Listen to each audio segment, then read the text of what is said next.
Hello guys, ito po yung ating napakasarap na coffee, pang-detox ng ating colon para po matanggal yung mga toxin sa ating katawan. So ito nakakatulong po para sa ating kalusugan.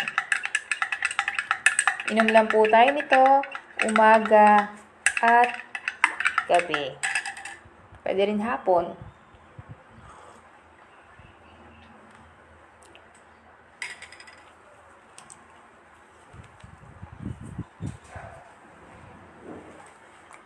Share nyo na po yung live natin. I-share nyo na po yung live natin, guys. Para po maraming makakita. Marami pong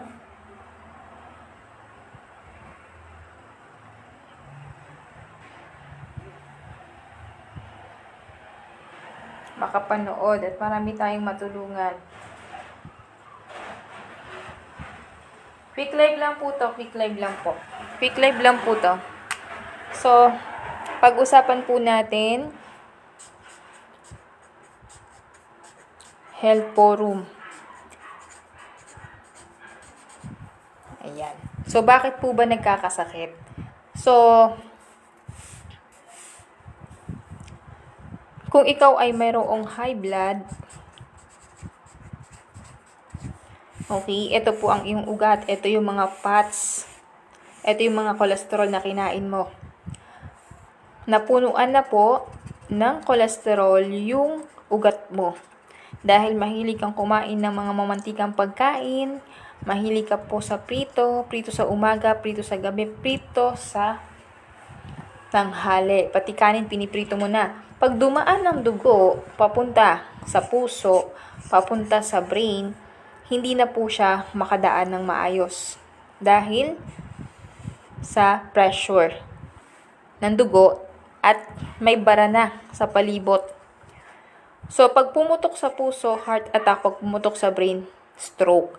Pag pumunta ka po sa doktor, re-resetahan ka ng synthetic na gamot. Ito yung tinatawag na maintenance. Iinom ka sa umaga, bubuka, liliit sa gabi. Pag iinom ka ulit sa umaga, bubuka, liliit. Bubuka, liliit, bubuka, liliit, bubuka, liliit, bubuka, liliit.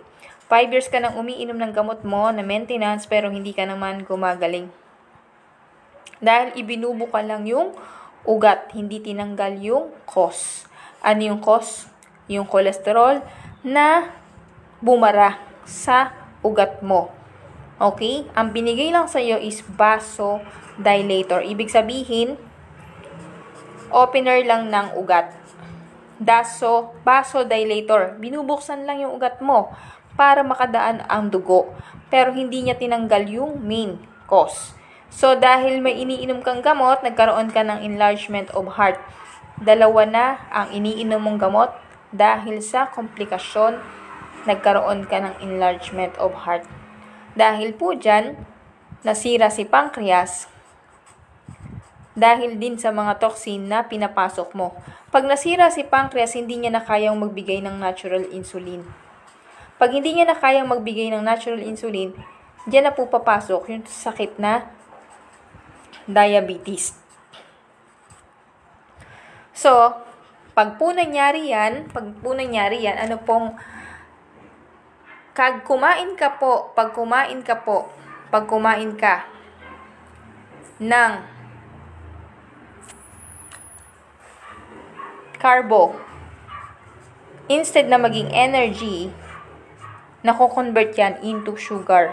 Kasi, sira na yung iyong pancreas. Hindi niya na kayang mag-produce ng natural insulin na tinatawag.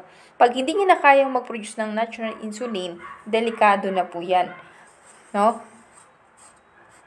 Kapag babae, 4 po ang pinuputol kapag may diabetes. Pag lalaki naman, 5. Alam niyo na kung ano yung isa. Diba? So, ang nakakatakot sa sakit na diabetes, hindi ka naman pinapagaling ng gamot mo. Diba? Umiinom ka ng gamot mo na maintenance, pero hindi ka naman pinapagaling. Mini-maintain niya lang yung sakit mo dahil pinipigilan niya lang tumaas ang sugar. Ano pong kailangan natin gawin? kailangan nating i-detox po yan. Paano tayo magdi-detox? Para ma-repair yung mga nasirang cells. Kasi kapag tuloy-tuloy ang pag-inom mo ng mga gamot na synthetics, ang next na masisira sa'yo, liver. Pag sira na si liver, paano mo malalaman pag sira na si liver? Kung mahilig kang kumain ng matatabang pagkain, mahilig kang magpuyat, mahilig ka pang uminom ng alak, anong mangyayari? Nasisira si liver.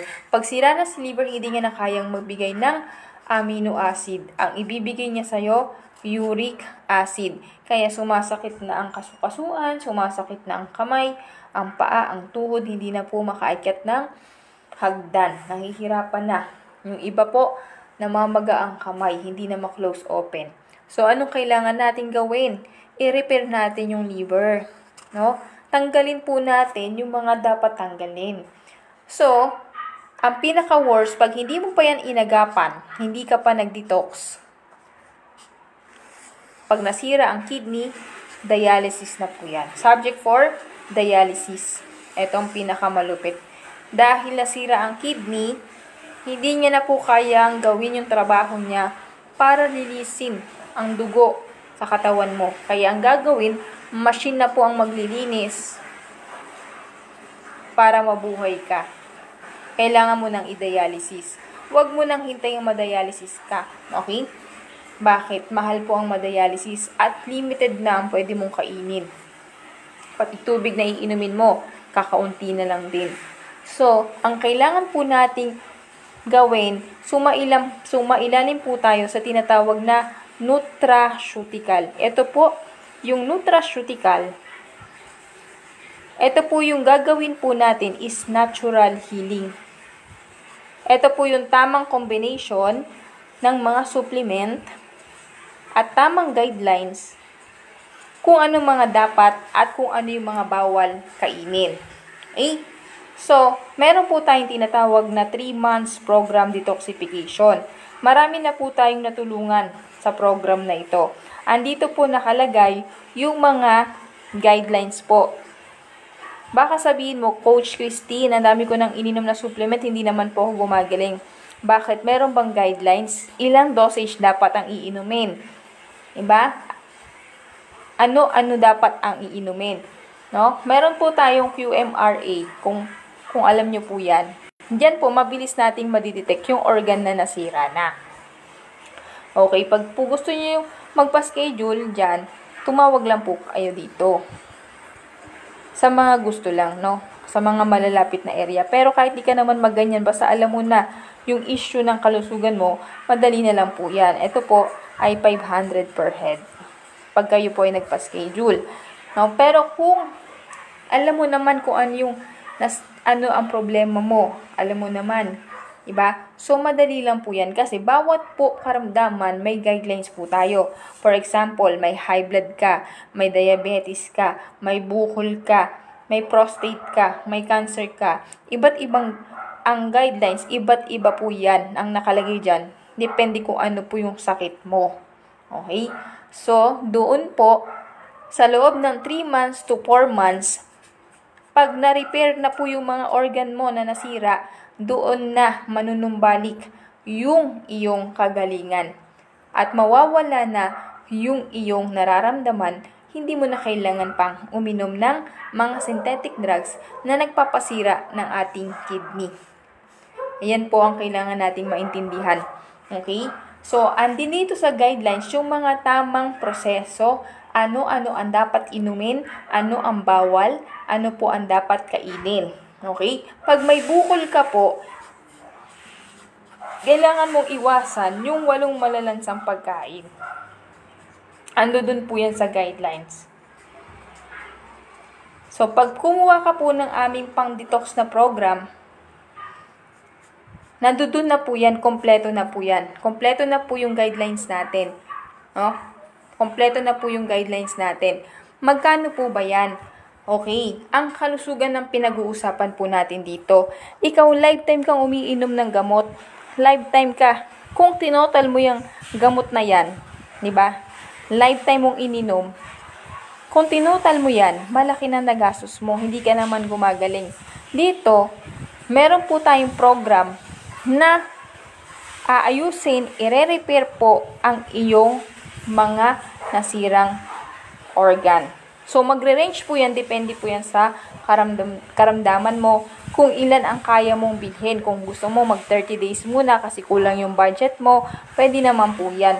Nagre-range po yan ng 6,000 to 10,000 po.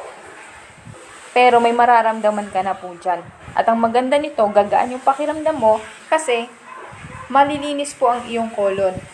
Ang colon po natin ang maruming parte ng ating katawan. So, pag nalinis po natin yung colon, gagaan po yung iyong pakiramdam. No?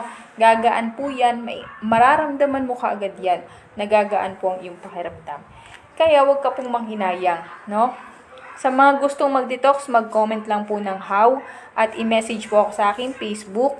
Ayan, ito po yung aking Facebook, Christine Tan.